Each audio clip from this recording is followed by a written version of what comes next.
Hello and welcome to Rediscovering Childhood, a podcast that brings you lots of practical information to help you become a more conscious parent.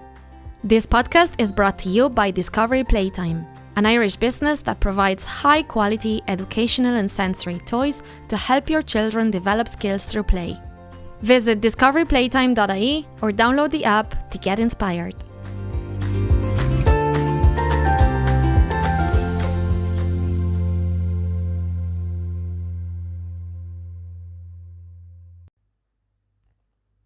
Hello to you all and welcome to the podcast. And today it's just me in my kitchen, and I have these thoughts and I encounter many challenges in my everyday life, and I always love to learn and ask questions and find out more information until I make things better.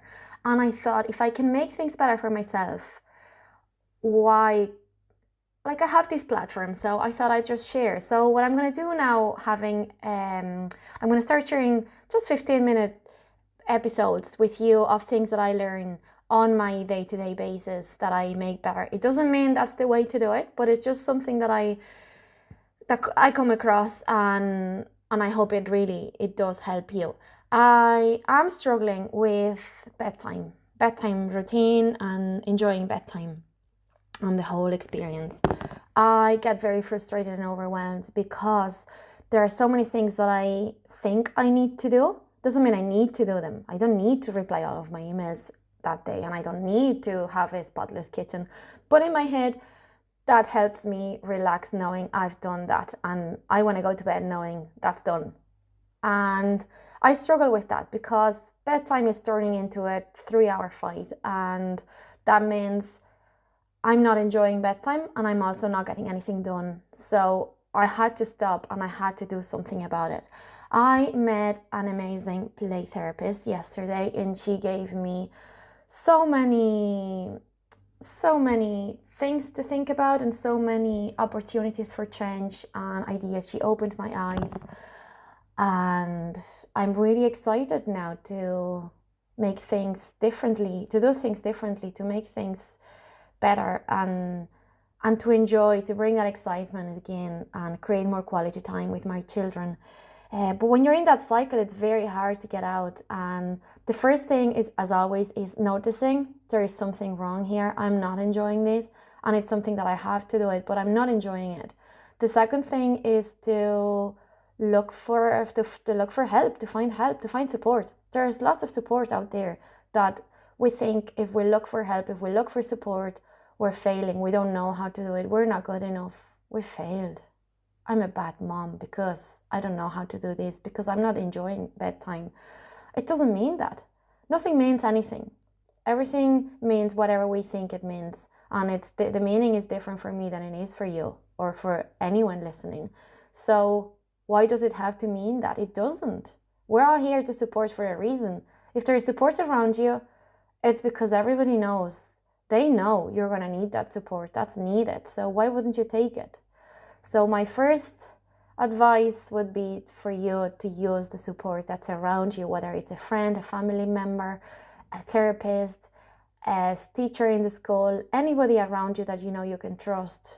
Go and ask for help. It's there for a reason.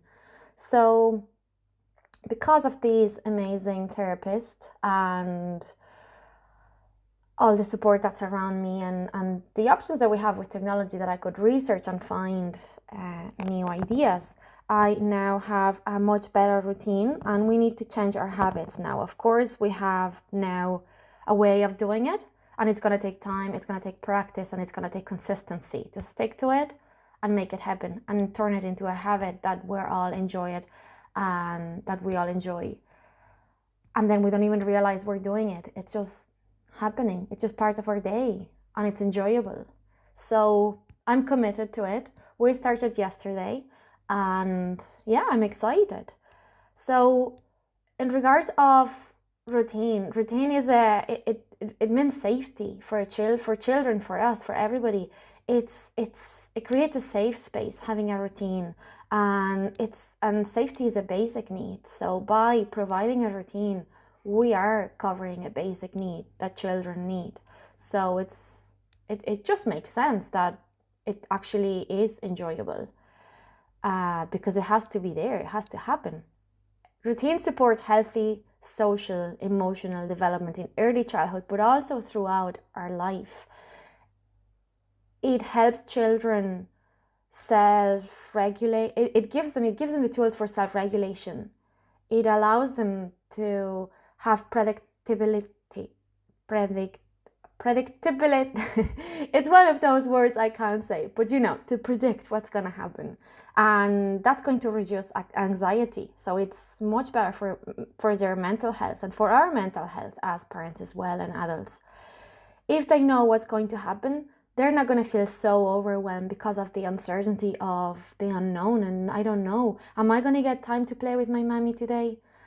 Am I going to have my dinner ready, or am I going to have cereal again? Because that happens in our house. Some days I just don't have it in me and I can't cook, and we all have cereal for dinner or we get takeaway, and that's okay.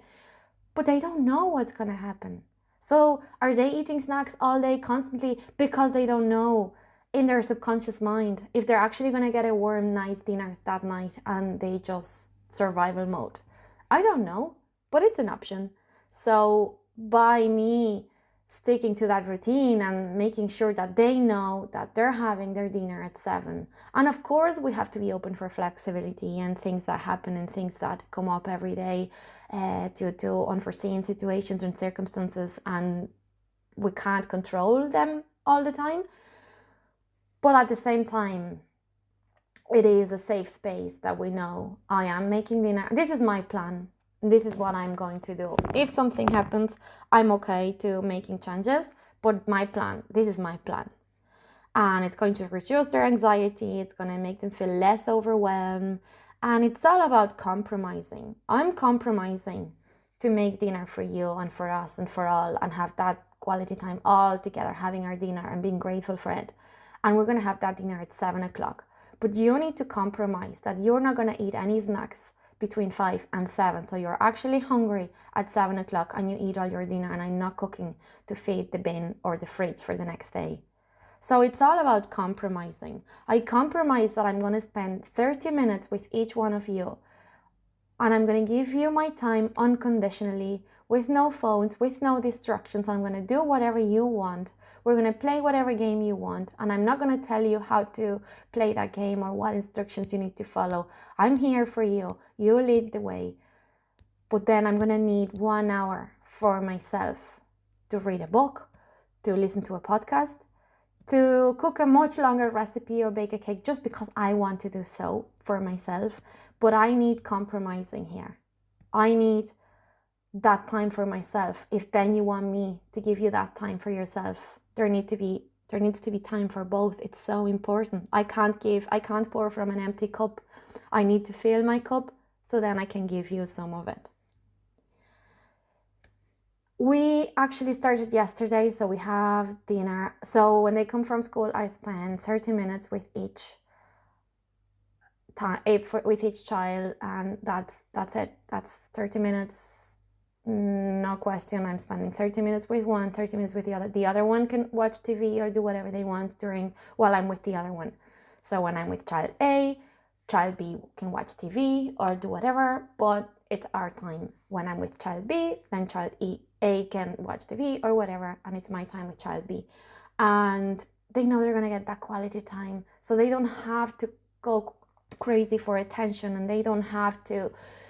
If there is an emergency, I will reschedule. I will just say, sorry, I'm not here for you now. I can't do this today, but we'll do it tomorrow. No, we'll reschedule, and I'll explain why. And it's a conversation that we can both have and understand, as well as if they have a play date and then it's on them that I can't spend that time with them. There's a reason for it. I don't just not show up for them. If I commit to it, you have to go all in. That is very important, because you're building that trust with them. If you commit to it and then you don't show up, then that trust is broken. So you can't expect compromising from them either, because it's not coming from you. And then we have 2 hours I have 2 hours for myself. I can do some work, or I can read a book. I can sit down on the couch with a coffee. I can just sit there and watch them play, but it's my time. And then it's also their time. They can play on their own, by themselves. They can play together. They can do whatever they want. And I have that time for myself, because they had their time with me. So they accept that this is my time and this is their time as well. And they need free play. They can't always be with the adult. That's also not healthy.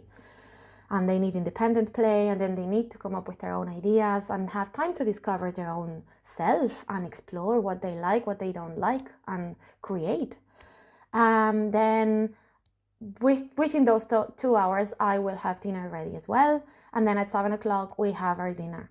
And then actually it's very funny, because I took the door of my kitchen out because it was annoying me, because I have a little office behind the door, and in the kitchen, it's a really big kitchen in fairness. And I took the door out because it was always annoying me, and I just put it back, because closing the kitchen means the kitchen is closed right now, and those 2 hours there is no snacking or eating constantly, and the kitchen is closed. And if I'm there in my little office, the door is closed as well, and they know I'm there, I'm doing whatever I need to do, and they'll be in a different room. So it does make a difference, and little things like that actually do make a difference. And then also, yeah, we'll have a dinner, and then I'll have half an hour with each for bedtime, and that's our time. And it's hard, because I need to be in that calm space myself as well. So that's why, again, self-care is so essential. So you can show up the way they want you to show up. And if you don't mind yourself, and I know it's hard to find time to look after yourself as well, but it's just so essential. It's just not worth it. Not worth it to keep going and forget about yourself, because then it's a cycle, and then it becomes a toxic cycle. So that's where I'm at. I also learned with these amazing play therapists that empathy is very important. And we have challenging times at night where who has the power? Do I shout? Will he shout? Who shouts louder? And it just becomes crazy. And then we're all upset. We all go to bed upset and angry, and it's not nice. I don't enjoy that. Nobody enjoys that. And we all go to bed nearly hating each other. It's horrible. So I tried yesterday. It was very hard. And instead of saying, you have to go to bed because I say so, because it's bedtime, because it's late, and then you're going to be tired tomorrow, blah, blah, blah, blah, you know the drill, I said what a play therapist would say, and it's so powerful. And it's changing your communication. And instead of that, I said, I know you're finding it really, really hard to go to bed. I find it hard as well. I sometimes scroll on my phone and I don't want to. I want to read a book, and my brain just tells me, no, stay on the phone. And I find it really hard, or I walk around hovering the floor and cleaning things when all I want is to go to bed. And my brain tells me to do other things when I actually don't want to. And it's really hard. So I understand it's very hard for you as well. But I'm here to help you. And I want you to have a great sleep. And I want you to be well rested tomorrow, so we can have our play again, because we're not tired, and our brain is not tricking us in making us think that we're bored, or we're tired, or we're grumpy. We're actually there for each other. So I know it's hard. It's going to take a little bit longer today. That's okay. I'm here to help you. And I can hold your hand while we go to bed. I can, and then you can ask them something. Oh, what is that? Is that your favorite color? Let's bring that to bed. Let's bring that to bed. Let's see if you find any more things the same color on our way to your bed. Things like that. But it's so hard to go from you have to go to bed to I know it's hard to go to bed. But what it made me realize is that we are here to support them and to help them. So if I keep that in mind, why am I parenting this child? Obviously, I don't have a choice. But also, I want to be there for them.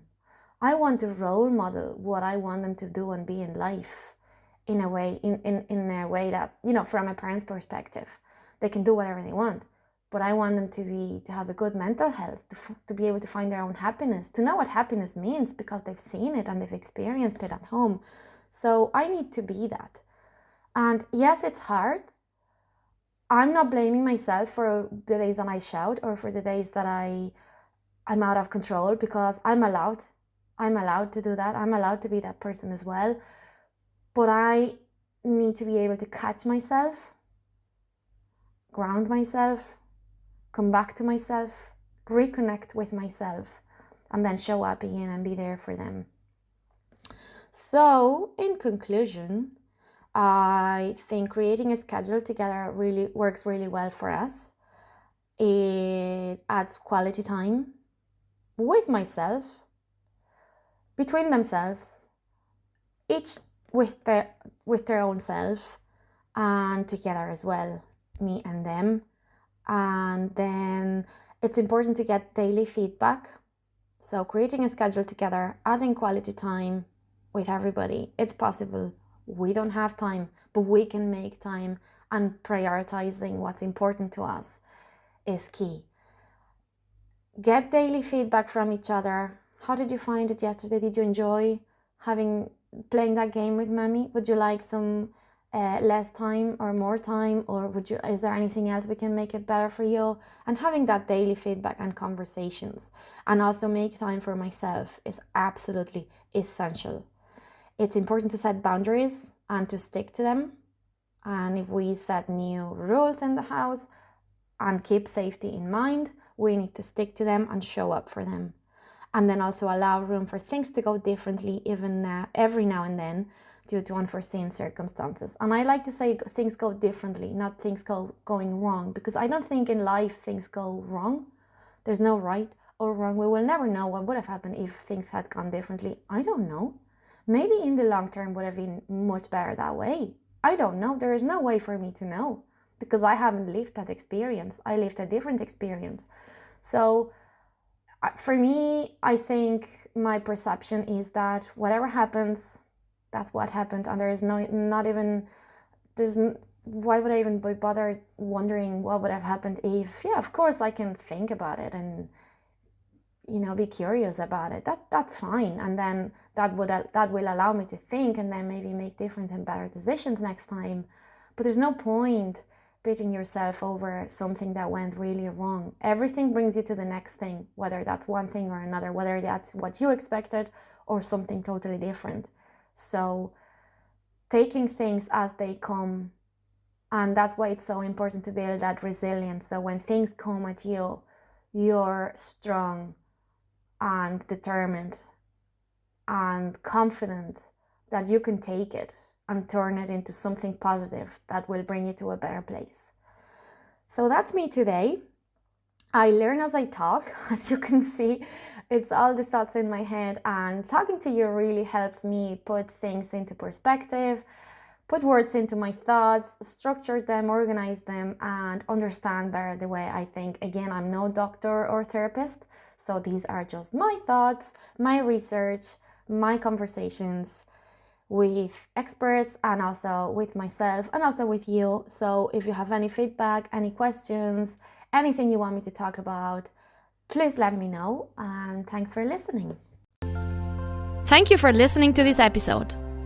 If you'd like to share your own story on our podcast, please get in touch through our social media.